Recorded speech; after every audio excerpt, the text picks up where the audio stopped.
join us? Come meet us on Saturday, April the 20th from 9 a.m. to 11 a.m. at 212 West Cypress Street in Compton as we fan out to clean up our city. The first 50 KBLA listeners to hit our website at KBLA1580.com will receive a free KBLA tee when you join us on Saturday morning, April 20th from 9 a.m. to 11 a.m. at 212 West Cypress Street in Compton. Now, no show, no shirt, but sign up at KBLA1580.com right now to help us clean up Compton as part of Earth Day 2024. We will see you on Saturday, April the 20th, 9 a.m. to 11 a.m. at 212 West Cypress Street in the city of Compton to do our part for Earth Day 2024. We are KBLA Talk 1580, caring about the climate, caring about the community, cleaning up Compton.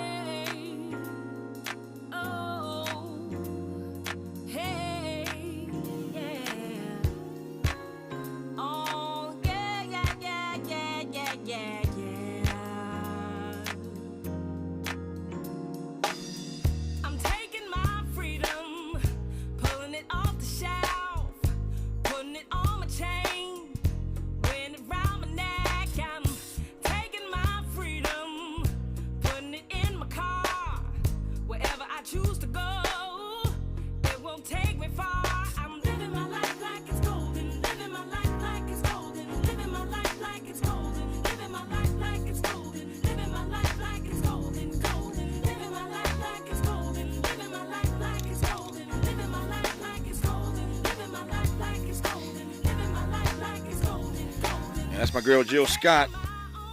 I'm Tavis Smiley, and I am delighted to have you with us on today's program. Just to recap, in case you have missed the first 2 hours of this program, we were honored and humbled today to have at the top of our show Dr. Cornel West, independent candidate for president of these United States, who chose this platform to announce his running mate. It is now all over the national news, on all the networks and newspapers, et cetera, et cetera, et cetera.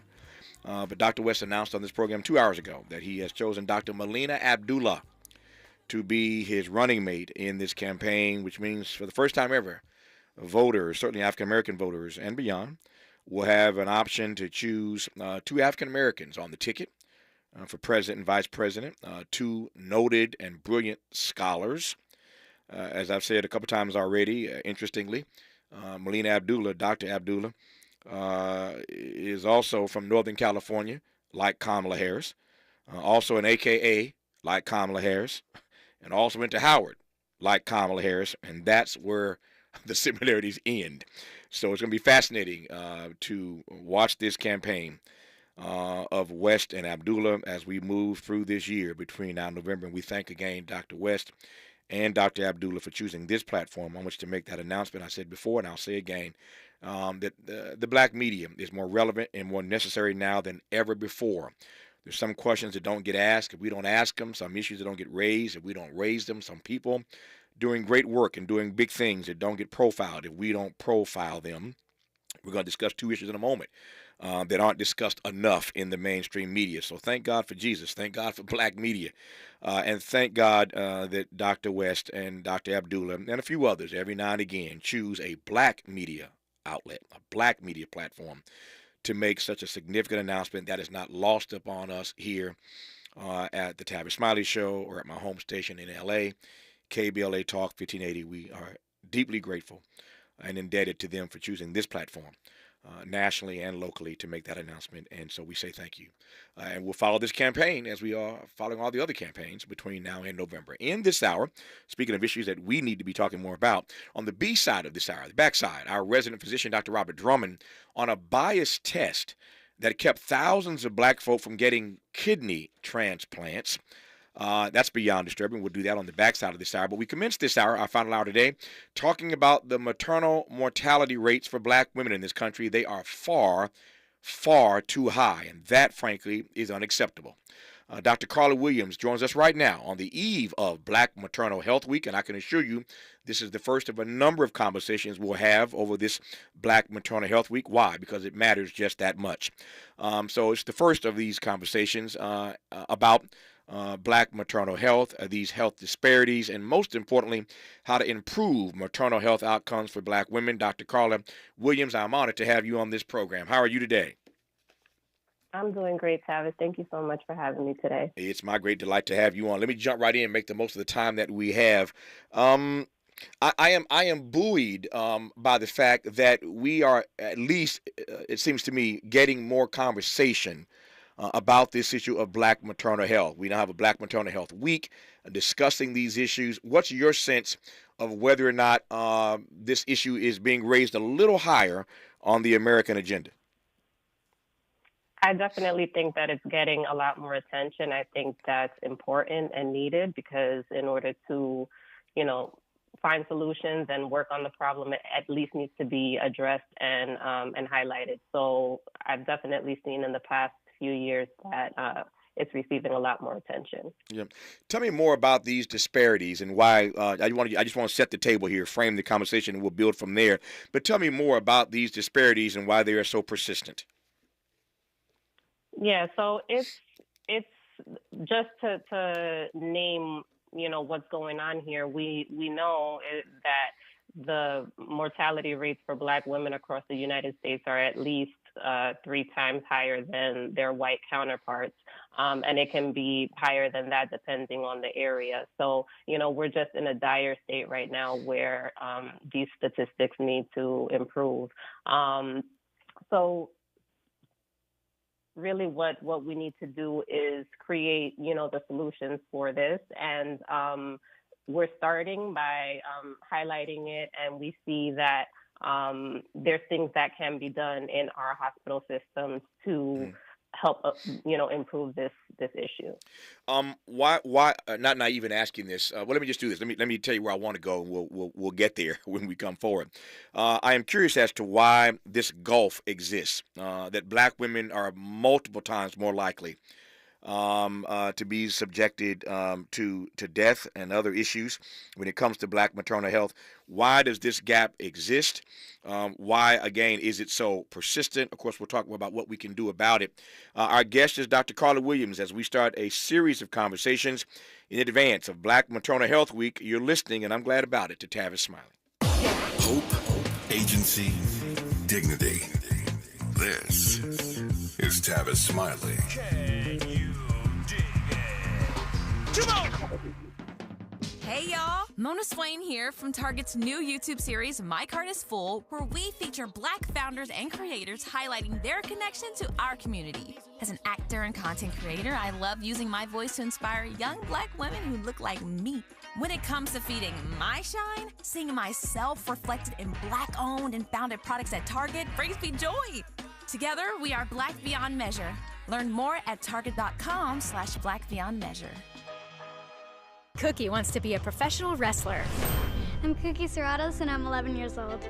She also wants to win all the medals. That's why Cookie and her family make every day count, squeezing out her best with Go-Go Squeeze. Okay, Cookie, let's break for a Go-Go Squeeze. Go-Go Squeeze fruit-on-the-go pouches are a nutritious snack made from 100% fruit with no sugar added. Go, Cookie! Because when you nurture your kids, you squeeze out the best in them. Squeeze out the best with Go-Go Squeeze. Not a low-calorie food. Products range from 11 to 13 grams of sugar and 60 to 70 calories per serving.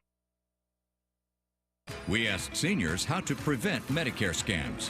My best advice, if you get a phone call, do not talk to the person. These people are well-trained. Don't talk to them. They don't know me. They're just trying to scam me. Don't be fooled. Hang up. Just hang up. Never give out your Medicare number. They're going to get your number to put in a false claim. If I get a call from someone, I don't pick up the phone. And should I pick up the phone and they ask for information, then I hang up. How do you detect Medicare fraud? Just like I check my credit card statements, I check my Medicare statements monthly. Scammers can get a hold of your number, order medical devices through your account, and you're not even going to know about it if you don't look at your statement. Check your statement every month. If you get your statement and you see something that you know you did not have done, you report it. Call your senior Medicare Patrol. To report Medicare fraud, call the Senior Medicare Patrol at 855-613-7080. Without the ones like you, who work tirelessly to keep things running, everything would suddenly stop. Hospitals, factories, schools, and power plants, they all depend on you. No matter the weather, emergency, or time of day, you're the ones who get it done. At Grainger, we're here for you with professional-grade industrial supplies. Count on real-time product availability and fast delivery. Call, click Grainger.com, or just stop by. Grainger, for the ones who get it done. When you use Bounce dryer sheets and your clothes look amazing, it's the sheet. Less static in your life? Yeah, it's the sheet. Smelling fresher than ever? It's the sheet. Oh, so soft fabric? Ooh la la. It's the sheet. Less wrinkles on your clothes? You know it's the sheet. Bounce dryer sheets. More freshness, more softness. Less static, less wrinkles. It's the sheet.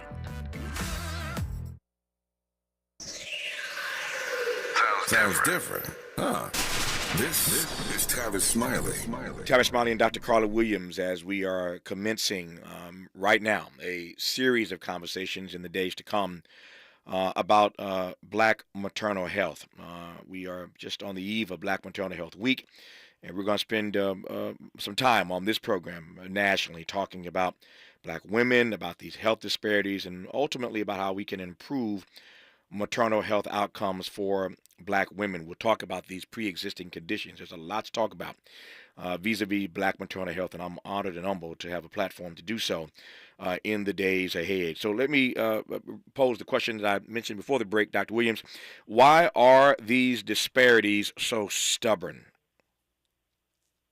Yeah, so these disparities are occurring, and they're so stubborn because we have systems that are just filled with structural racism. We have, patients that aren't being listened to, concerns that aren't being heard and aren't being addressed.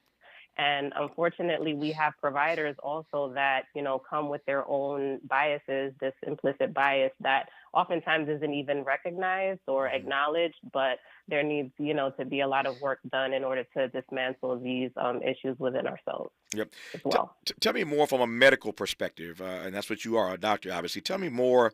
Correct. Tell me more. That's funny. Correct. Tell me more from a medical perspective. Why, no laughing matter here, why Black women are, as you mentioned, 3 times more likely to die from pregnancy-related causes than white women. What is that about? Is it pre-existing conditions?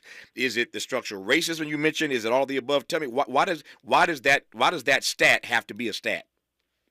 Right. I think it is multifactorial. I think it's all of the above, as you mentioned. But, at the root of all of this is racism. And that's due to, how it affects just multiple areas, whether it be access to these hospital systems, whether it be or access to out-of-hospital birth for that matter, whether it be access to insurance in order to cover their medical expenses. All of these things, are rooted in, unfortunately, discrimination and racism that causes people to not have what they need in order to get adequate health care, and for us to see that these disparities won't exist.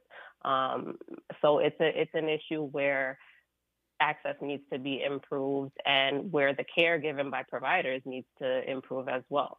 The racism in that arena is also something very prevalent, where we see that women that are Black are treated differently, and their concerns aren't addressed the same way. Yep. I read in preparing for our conversation about your backstory, and I know that as a child, you decided, just as an adolescent, you knew that you were going to pursue medicine as your path. We may talk about that before I lose you at the bottom of the hour here. I'm always fascinated by people's backstories, particularly given your DR connection. We'll talk about that. Yeah. I love the DR.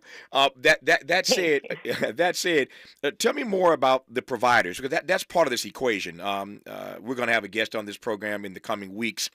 Very well-known case that I'm sure you're aware of here in L.A., where I sit at Cedars-Sinai, a noted national hospital where his wife died in birth. Birthing their child. You know this story well. He's going to be a guest. I'm just teasing it. He'll be a guest on this program in the days to come. A lot came out of that, lawsuits, et cetera, and it put this issue for many people with a famed hospital like Cedars-Sinai front and center in this conversation about Black maternal health. I'm raising that to drive toward this conversation about the providers that you mentioned earlier. It's one thing to have Black women and Black men, for that matter, who go into this profession because they care about their people. They care about cultural competency. They care about et cetera, et cetera, et cetera. But it's a different thing for the providers to do their part. Talk to me more about your indictment of the providers in this process where we lose the lives of too many Black women.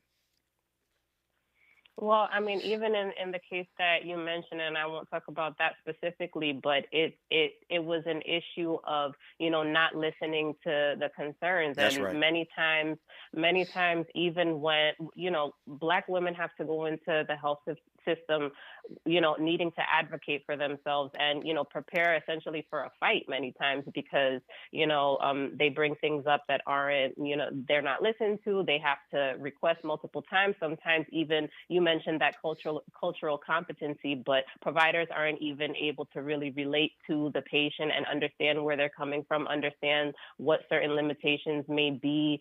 Sometimes they're even labeled as non-compliant or problematic patients simply because they don't speak the same language. And when I say that, okay, they're speaking English, but they don't really understand, where the patient is truly coming from and what their background is. So I feel like it's a responsibility of doctors, nurses, providers in general to, address that level of competency when it comes to understanding the population that they're serving and at the same time dismantling those biases that maybe they don't even realize they have.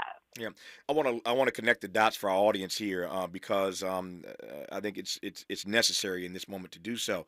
We had a conversation on this program days ago with the president, as I recall, of the National Medical Association, but the group of Black doctors in this country, and we were talking about the attacks on DE&I in medicine.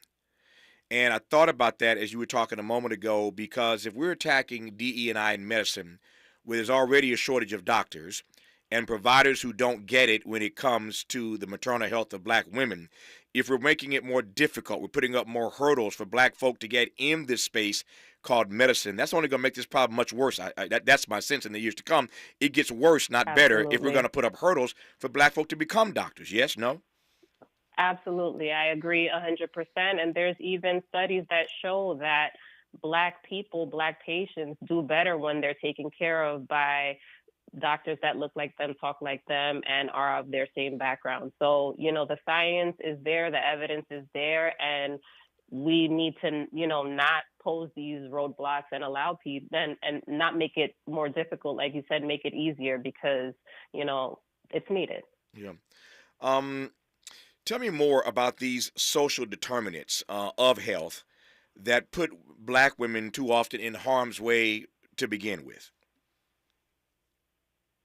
So, I mentioned the access. Unfortunately, there's issues even with transportation. There's issues with mothers being able to secure childcare for their other children in order to make their, appointments. There's issues with access to Medicaid. We also know that most of the complications that arise in maternal health occur in the postpartum state. And there's many places in the United States where Medicaid doesn't cover for an adequate period of time after birth. And that's something that also is being fought for throughout the United States for Medicaid to be covered, to provide coverage for up to 1 year postpartum. And, even that, we see that that's the highest time where we have that postpartum morbidity and mortality. So those are, some of these issues that affect these Black mothers and those social determinants of health, as you mentioned. Let me get a little personal with you, if I might. I mentioned earlier I was preparing for our conversation by reading more about your backstory. If I have my facts correct, you chose, even as a physician, to have a home birth. Is that correct? That's correct, yes. Tell me why you made that decision as a doctor.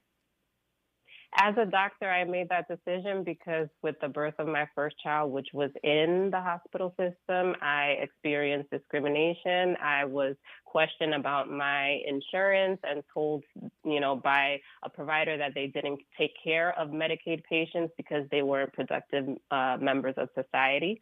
So that was something that obviously was quite off-putting and just set the tone for me to realize that I didn't want to step foot in a hospital again in order to give birth to any children that would come in the future. So I made the decision to switch to the midwifery model of care and birth my subsequent two sons at home.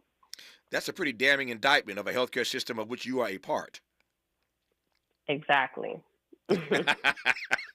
I love it. Exactly.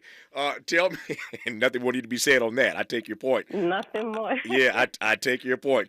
Tell me about Miriam. Tell me about Miriam. Oh, yeah. So I'm the co-founder and the medical director of Mariam Reproductive Health and Wellness, which is a collaborative women's health clinic in the Bronx. We have myself as the OBGYN and also two wonderful midwives, and we work together to provide all type of reproductive care. We also have additional complementary and holistic services like acupuncture and prenatal massage, pelvic floor physical therapy. So really just to give a nice comprehensive care to our patients in the Bronx who truly need this type of care, as well as working at the same time simultaneously to build a birth center in the Bronx, which is also much needed. Yep. The boogie down. I love the boogie down. Yes. Let me ask you what your advice is in real time. You told the story a moment ago eloquently about why you made your own decision to do home birth as a physician. Not everybody has that option, and then again, maybe I'm misspeaking. Maybe they do. But what's your advice? So long as we are seeing the data, which again is inarguable, incontrovertible. As long as we're seeing this data about Black maternal health outcomes and the ways too often, not always, but too often, Black women are maltreated in hospital settings. What's your best advice to Black women about how they go about making their own choices? I would say that, educating themselves and getting familiarized with all the options is key. I would say, before, if possible, before even thinking about, getting pregnant or planning that time in your life to, interview people, to ask your friends and family for stories and to see, what their experiences were and help that make you an informed decision about which route you want to go. It's important for Black women to know that the hospital, as long as they are low risk, is not the only option to give birth. They have the option of, working with midwives and, seeking an out of hospital birth. And many times they are safer in that environment, especially and precisely if they are low risk. We see the evidence of that in other industrialized countries where midwifery is where most women get their, prenatal care because that's the system that works and saves lives. If you're low risk, you can be taken care of by a midwife. And if an OB like myself needs to step in because things become a little bit more complicated, then that's great. But an integrated system where we're all working together is key, and Black women need to know that they have those options. I want to be careful not to blame Black women in this process. That's why we're doing conducting this conversation, and Right. we'll be conducting others as we move through Black Maternal Health Week, which we recognize every year from April 11th through April 17th. So we're on the eve of it, as I mentioned earlier. But what say you again to Black women about these pre-existing conditions that they ought to work a little harder to get under control if, in fact, they're thinking about getting pregnant? Yes, I would say that being mindful of that preconception period is crucial. It's important to get those regular checkups even outside of pregnancy. Some women don't even see the doctor at all unless they're pregnant. And again, those issues, the social determinants that we already mentioned, they can definitely, pose some hurdles, but it's important to just stay on top of our health. And there's things that can be done. That doesn't necessarily mean medication. That can be preventative things like, good diet with whole foods and exercise, movement, and all of these things are important in order to stay healthy and just put yourself in the best place possible for a healthy pregnancy and baby. So that preconception phase is key. We talked earlier about the amazing and loving work that you were doing through Miriam, this 3-office clinic in the Boogie Down in the Bronx. I want to close Yes, I want to close our conversation as I teed up earlier by asking how you knew as a child, as an adolescent, that your path was going to be medicine and looking out for other black women? Well, I was always intrigued by childbirth. I grew up watching, these television shows like A Baby Story, and just seeing all of these beautiful examples of what birth could be. And I just grew up more natural minded, and everything was, getting a tea for this, or, a salve for that. So I always knew that I wanted to be involved in childbirth, and that I wanted things to be as natural and holistic as possible. And, I held on to that through my training, and was able to get to a place where I could offer that to those who wanted it and felt like it was the right path for them. So that's how I ended up here today. Yeah, well, I'm glad you are where you are today, and I celebrate your work and witness, and that's what it is for me. Say nothing of saving lives. It ain't just work and witness. That's important, but it's saving lives, and that's a beautiful thing. As I said, we're on the eve of Black Maternal Health Week. It officially commences tomorrow, April the 11th. Through the 17th. And speaking of tomorrow, in our second hour, we will talk to Femtech founder Kimberly Seals Allers about Earth. That's IRTH, Earth, an app designed to eradicate racial disparities in childbirth. So we're going to be doing this for a number of days to come. As we celebrate Black Maternal Health Week, and use it as an opportunity to talk about black women, about these health disparities, and most importantly, as I said earlier, how to improve maternal health outcomes for them. For now, we thank Dr. Carla Williams for this kickoff conversation. Dr. Williams, congrats again. Thank you for the work you're doing in the Bronx, and good to have you on this program. Thank you so much, Tavis. Good to have you. More of Tavis Smiley when we come forward. What's your quarrel with the world? You're listening to Tavis Smiley. Paid for by government.com. Did you know the United States Mint has issued a new Morgan silver dollar coin in proof condition for the first time? Not only that, they are also minted in 99.9% pure silver for the first time ever in history. Coin experts are calling this an amazing opportunity for anyone that knows the enduring popularity of Morgans. But you must hurry. Only 400,000 of these legal tender silver dollars were issued. These first ever Morgan silver dollars are brand new with stunning mirror-like finish, minted by the iconic San Francisco Mint. Call now and you're guaranteed a new first ever 99.9% pure silver proof Morgan dollar. To learn more, call 1-800-973-9717. If you order now, you will receive a free coin collector bonus pack, a $25 value, free with every order. Call 1-800-973-9717 now to secure your new Morgan silver dollars before they are gone. That's 1-800-973-9717. Welcome to a Wednesday. It's April 10th. I'm Mike Moore. Here's the latest from the Black Information Network. Civil rights groups are targeting the use of California's death penalty, alleging it's racially discriminatory. The ACLU and the Office of the State Public Defender, among other groups, are filing a petition with the state Supreme Court. They contend the death penalty is unconstitutional and it disproportionately affects black and brown people. James and Jennifer Crumley will spend between the next 10 and 15 years in prison after both were convicted of involuntary manslaughter. Their son Ethan killed 4 students and injured 7 people in November of 2021 at Oxford High School and is serving life without parole.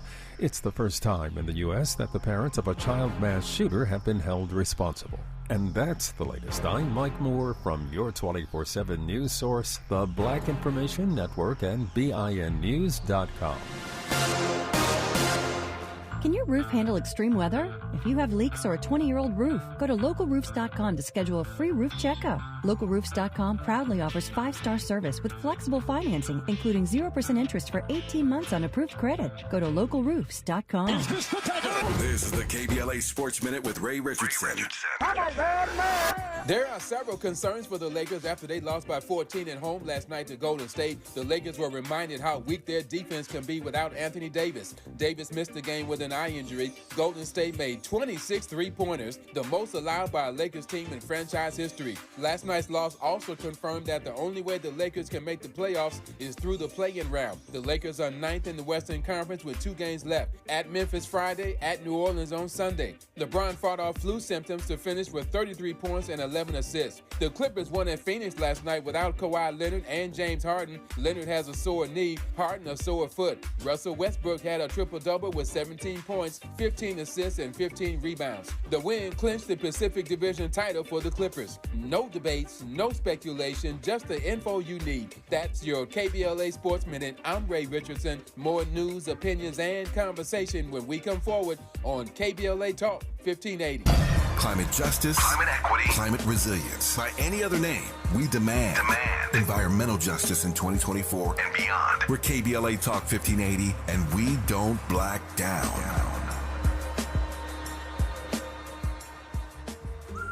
We used to argue about whose turn it was to clean the gutters, but then I had leaf filter gutter protection installed. Wait, I told you Leaf Filter had free inspections and estimates and a lifetime guarantee. Meaning we never have to argue about whose turn it is to clean the gutters again. But I visited leaffilter.com/beacon first. No, I did. It doesn't matter who. Visit leaffilter.com/beacon to schedule your free gutter inspection and get up to 30% off today.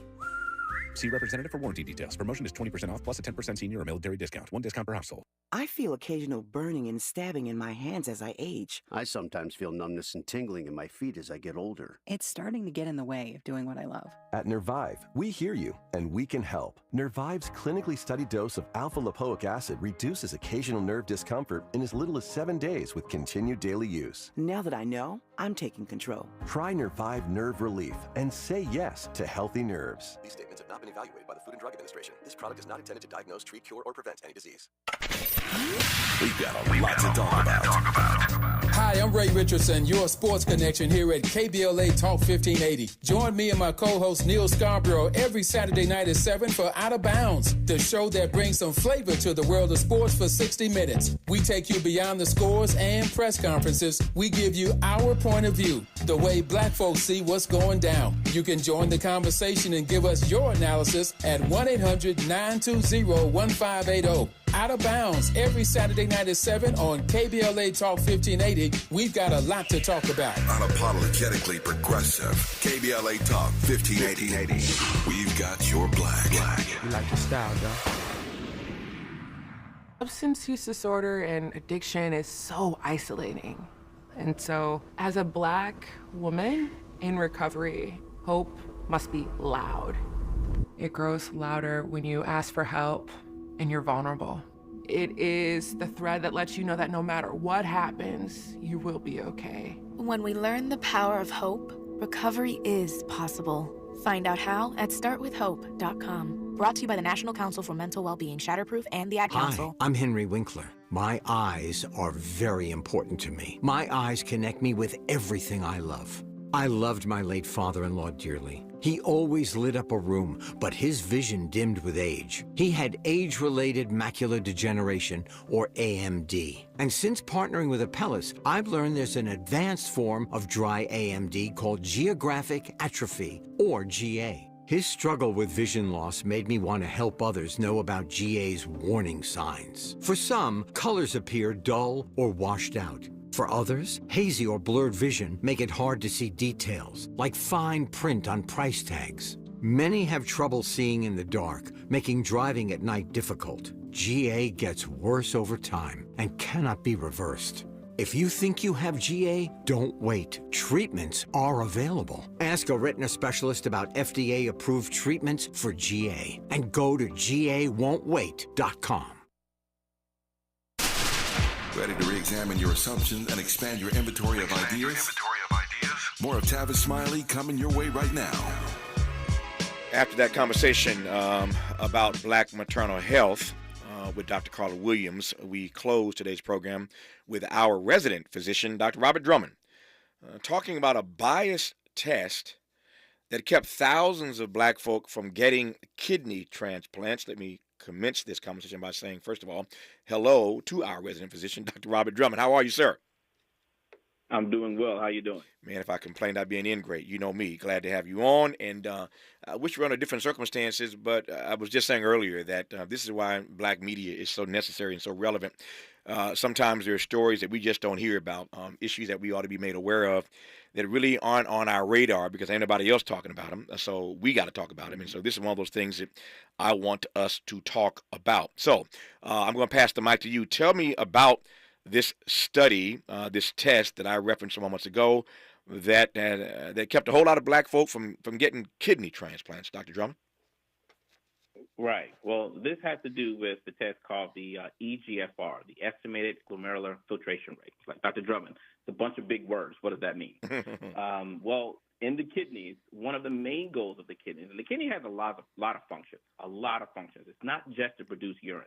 One of the main functions is to eliminate the toxins from our bodies, right? And so there's this equation that we use that basically creates something called the estimated glomerular filtration rate. The glomeruli are these small areas in the kidneys that are responsible for that filtration or to eliminating those toxins. And so they basically check the rate with which certain substances are able to move through that area. If they don't happen enough and there's too much of them in the body, then that leads to kidney failure. That leads to a sign that something's going wrong with the kidneys. And so there's been this long-standing list, or should I say, long-standing myth that black people have more muscles, and therefore our creatinine, which is basically a breakdown product of muscles, that creatinine is a little bit different than our counterparts. And so because of that, and because this equation uses creatinine and the filtration, the filtering of this creatinine, this substance, as a measure of kidney function, then they basically underestimated the level of kidney damage that black people had. And this has been going on for decades now. How did that underestimation happen? Well, I mean, it's basically within the equation. So right now we use the equation, and the main things are, what's the number? So that we have a creatinine number. That number can go from as low as 0.1 up to 20, with the normal number being around 0.4 to 0.9 or so. And so what they basically did is they said, okay, well, we'll take that equation, which uses the individual's sex, an individual's age, and then this other number, creatinine, and we'll put that into it to make to basically give the filtration rate or the estimated what's the function of the kidneys. Well, they had an entirely separate equation for black people. And so literally when we would get this, and especially when I trained back in the early 2000s, you would have this equation, and even in the printout for your kidney function, it would have one number, and then they say, if black, there's another number. And so it basically just took if you put in black as part of the equation, so they added race, which again, as we know, is a social construct. There is no genetic basis for the term race. But if you add that in, then they basically gave you a different number, used a different equation, and basically lowered your score to make you appear healthier, which, again, is detrimental to individuals who are suffering from kidney disease who need these transplants. Detrimental, with all due respect, ain't the word. It's more than detrimental. It's deadly. It's deadly. Let's invoke another D word. It's not just detrimental. It is indeed, but ultimately it is deadly. I'm not being flippant in asking this question. You know me well, so you know why I'm asking this. You keep referring to they. They did this equation. They did this. Who is the they we're talking about? We can call them the gatekeepers. We can call them the people that make the decisions. In the end, it's the healthcare industry. Yeah. It's the decision makers within the healthcare industry, and in this case in particular, the individuals that are responsible for kidney health, right? And so the American Kidney Society and things like that. And so they have just agreed that, hey, there's this long-standing notion that black people have more muscle mass, and so we should maybe alter that equation for them. And so when I say they, I do mean the gatekeepers, the individuals that are in charge of medicine, whoever that mysterious they may be. Yeah.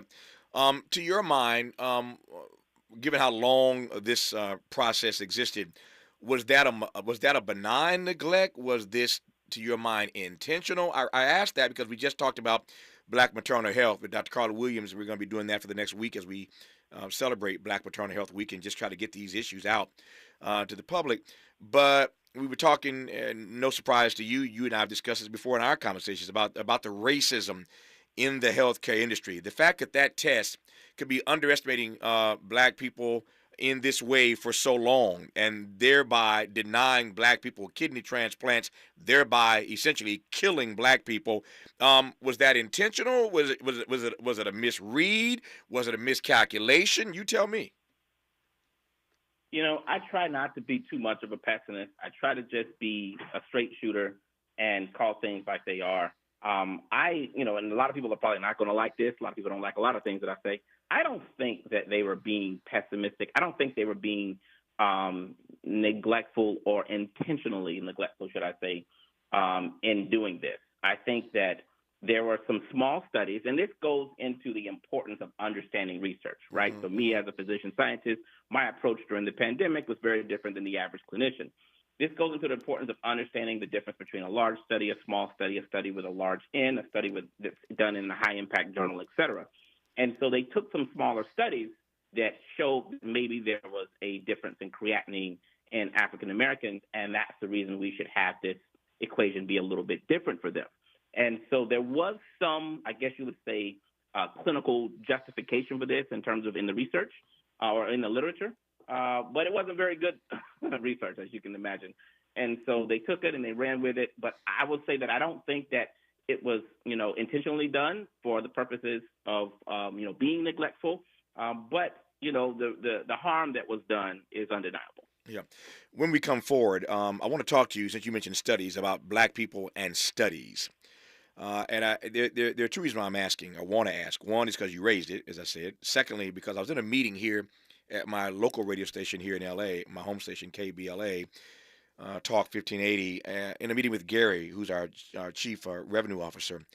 And he wanted to talk to me about a particular company who shall remain unnamed, obviously, that wanted to buy some time to get people to get our audience, certainly African-American people, to be engaged in a clinical study. It doesn't really matter what the study was about. The point is that they are trying to do some outreach, trying to find ways to reach an African-American audience to be engaged in these clinical studies.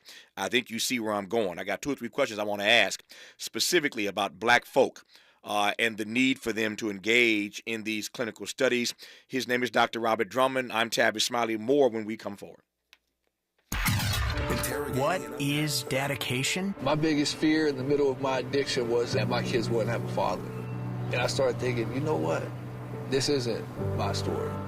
I definitely had to become a better man to be a better father. It's important to me that my kids are empowered and truly believe that if they can think it, they can do it. That's dedication. Visit fatherhood.gov to hear more. Brought to you by the U.S. Department of Health and Human Services and the Ad Council. Joey from Vermont, a farmer trying to get through the winter. Adriana from South Carolina, a single mother living paycheck to paycheck. Liam from Ohio, an injured father struggling to provide for his family. Hi, I'm Shanola Hampton, and I support the Feeding America network of food banks because they help provide over 6 billion meals to people in need each year. Learn more at feedingamerica.org. 1 in 3 children born today will get diabetes. This sad prediction by the Centers for Disease Control will come true if millions of Americans don't improve their lifestyles, especially by changing what they eat, how much they eat, and how active they are every day. Every 23 seconds, another American gets diabetes. Stop diabetes before it starts. To learn more, contact the American Diabetes Association or download our free diabetes education programs at learningaboutdiabetes.org. Some days I cover up because of my moderate to severe plaque psoriasis. Now I'm hitting the road with clearer skin thanks to Skyrizi, Rizumkizumab Riza, a prescription-only 150 milligram injection for adults who are candidates for systemic or phototherapy. With Skyrizi, 3 out of 4 people achieved 90% clearer skin at 4 months. And Skyrizi is just 4 doses a year after 2 starter doses. Don't use if allergic to Skyrizi. Serious allergic reactions and an increased risk of infections or a lower ability to fight them may occur. Before treatment, your doctor should check for infection and tuberculosis. Tell your doctor if you have an infection or symptoms such as fever, sweats, chills, muscle aches, or cough, or if you plan to or recently received a vaccine. Thanks to Skyrizi, there's nothing on my skin, and that means everything. Ask your doctor today about Skyrizi, the #1 dermatologist-prescribed biologic in psoriasis, and visit skyrizi.com or call 1-866-SKY-RIZZI to learn more. At Charmin, we heard you shouldn't talk about going to the bathroom in public, so we decided to sing about it. When you're rolling Charmin Ultra Soft on the party, less is more, so roll it back, everybody. Charmin's irresistibly soft and hella nice. The grip is always soft. It's our party vibe.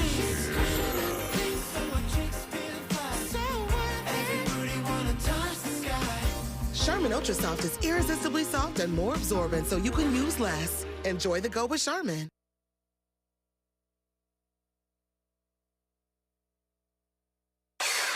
Who do you trust to get at the truth? Tavis Smiley. That's who.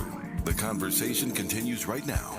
All right, Dr. Robert Drummond, our resident physician. The question I posed moments ago, and that is this issue of black folk and clinical trials, black folk and these clinical studies. As I mentioned, I was in a meeting the other day here with Gary talking about a particular company that wanted to inquire about buying some time for outreach to an African-American audience regarding participating in clinical trials.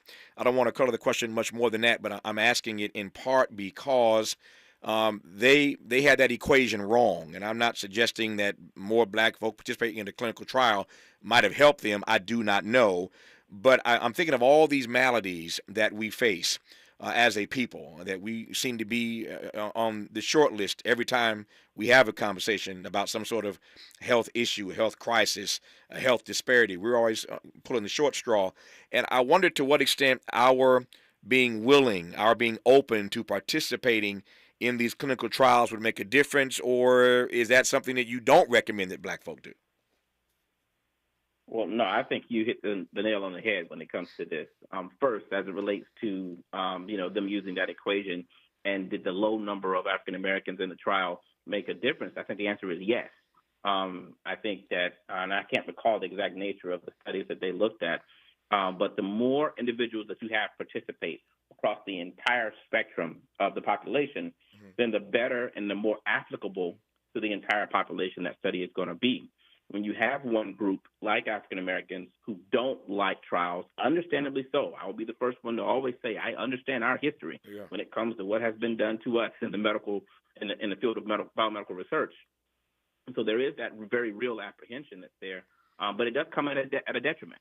It comes at a detriment, and that detriment is the ability of any information and how it's applicable to the entire population. So yes, I 100% support individuals being involved in clinical trials, understanding that when a clinical trial is done, it is double blind. It's nothing that individuals are doing that's, oh, we're going to make sure we do this to the African Americans and not this to the other individuals. It just doesn't work that way. We need more individuals from all backgrounds to participate in trials. The more homogenous that population is, the more that it reflects the actual general population, then the more applicable any results that you have from those trials is going to be in terms of treatment. Yeah, this I'm listening to you talk, and this strikes me as one of those tricky and thorny issues. Because on the one hand, you're absolutely right about the fact that our distrust of these trials, back to the Tuskegee experiment, and there are others, but our distrust of these clinical trials and these studies is as real as rain. Legitimately so. And on the other hand, I hear your point that if we don't take part in these clinical trials, then they don't have the information, the evidence, the research they need to help us overcome much of what we're up against. I guess the question is, what's to be done about that? How do we change the narrative? How do we convince our people that we benefit by being a part of these clinical studies?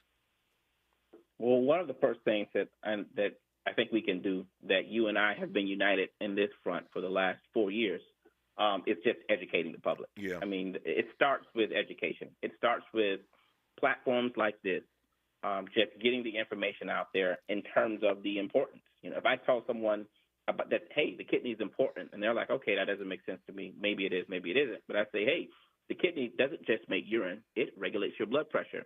It creates hormones that do other things in your body. It filters out all of your toxins. It also makes the protein that causes you to be able to create red blood cells. Like when you tell someone that information, they look at it different. And so in terms of the importance of understanding why we need African Americans participating in clinical trials, it starts by having national platforms like this to really get that information out.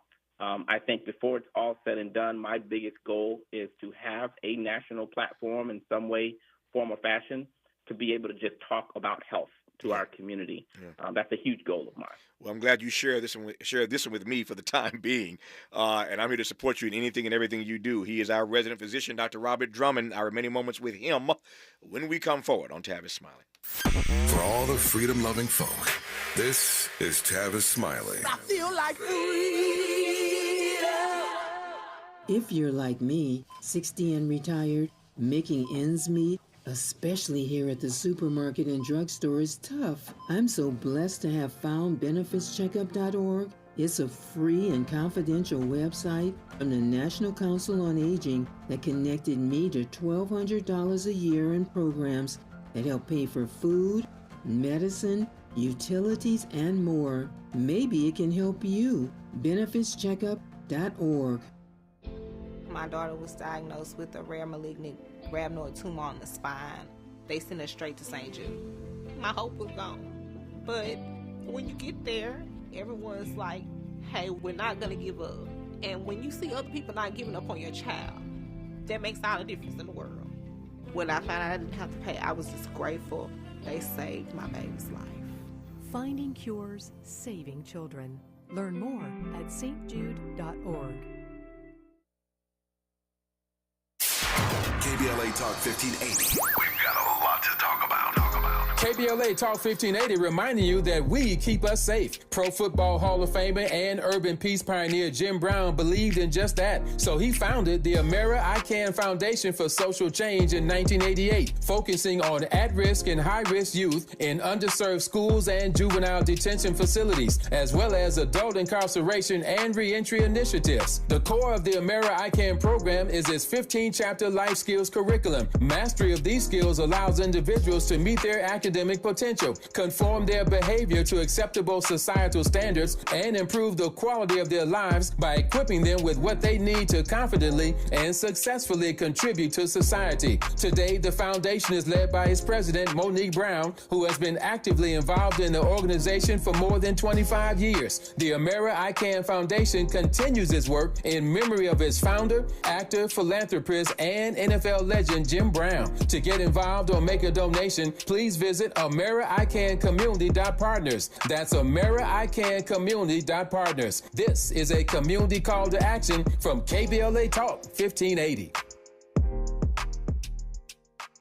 Febreze. Fabric Talk. Hey, it's me, your couch. Today's my favorite day of the week. Febreze Fabric Spray Day. The occasional deep cleans are nice, but in between, you know I'm needing a refresh. Ooh, here she comes with the Febreze Fabric Spray. Oh yeah, spritz them armrests. Don't be shy. Nothing like a good spray down to get me smelling so fresh and clean. Don't forget my back. Nice. Febreze Fabric Spray. It's just that easy. Now we can both breathe happy. Febreze. La la la la la. The Supplemental Security Income Program provides monthly payments to help meet basic needs, like putting food on the table, paying the rent, or buying new shoes for growing feet. You may qualify if your income and financial resources are low, and you are 65 or older, or an adult or child with a disability, or who is blind. Call 1-800-772-1213 or go to ssa.gov/SSI to start to apply. Produced by Social Security at U.S. taxpayer expense. Smart talk for curious people just like you. You're listening to Tavis Smiley. Tavis Smiley and my resident physician, Dr. Robert Drummond, who I'm always humbled and honored to be in conversation with because I learn so much listening to him. Let me close with this. I was thinking during the break about the SAT test that I took many, many years ago now. When I was trying to get out of high school and trying to get to college like all the rest of you of a certain age. I don't even know if they take SAT tests anymore. I don't know, but I recall taking it and all the drama that went along with trying to prepare for it and trying to do well on it. I did not know all those years ago, Dr. Drummond, when I sat for the SAT, that test was racially biased in a variety of ways. In the years that followed, we have learned a great deal more, and they've done some work to try to adjust the questions and the way that test is given. But we know now what we didn't know then about the racial bias in those SAT tests that many of us took many, many years ago. Thank God I did well enough to get into college anyway, but I didn't know what I was up against when I took the test. You see where I'm going here. We've been talking in this hour about these thousands of black folk who were denied getting kidney transplants because of the test, essentially, that they took. What say you then, finally, to black folk in particular, about what level of trust they can have in the test broadly that they're given, that we are given today when it comes to our health? Well, first I'll say that when it comes to this test that we have right now, they have removed like race or ethnicity out of the test completely. And so that is just not there anymore. In addition, some places have actually used another thing, something called cystatin C, in addition to the creatinine, that is another byproduct that we all have that we can measure the filtration of, and it gives us more information. So the test today is more accurate and is void of any type of racial bias, et cetera. But that's not the case in some of the other tests and in other fields. And so the great thing that I think that National Kidney Foundation did is that they did try to make amends. They pushed a lot of individuals, thousands of individuals, up the ladder, and gave them credit for the time that they've already had kidney failure when they went back and looked at when was the first date that if we applied this new formula, you would have qualified, and they gave them credit for that time. So they did make amends there, but we still have a lot of work to do when it comes to health equity across the board in healthcare. Well, I appreciate the honest answer, and glad that the Kidney Association did the right thing, ultimately pushing those black people higher up on the list. That's a beautiful thing, so we celebrate that. Dr. Drummond, it's always good to have you on the program. We'll do it again soon, my friend. All the best to you. Thank you. Thank you for having me. My pleasure. Good to have you on. We thank, again, Dr. Cornel West for choosing this platform earlier today to announce his vice presidential running mate. In case you have not heard, it is Dr. Melina Abdullah, but that story is out everywhere now. But you heard it first on Tavis Smiley. And until tomorrow, thanks for listening to Tavis Smiley. And as always, keep the faith.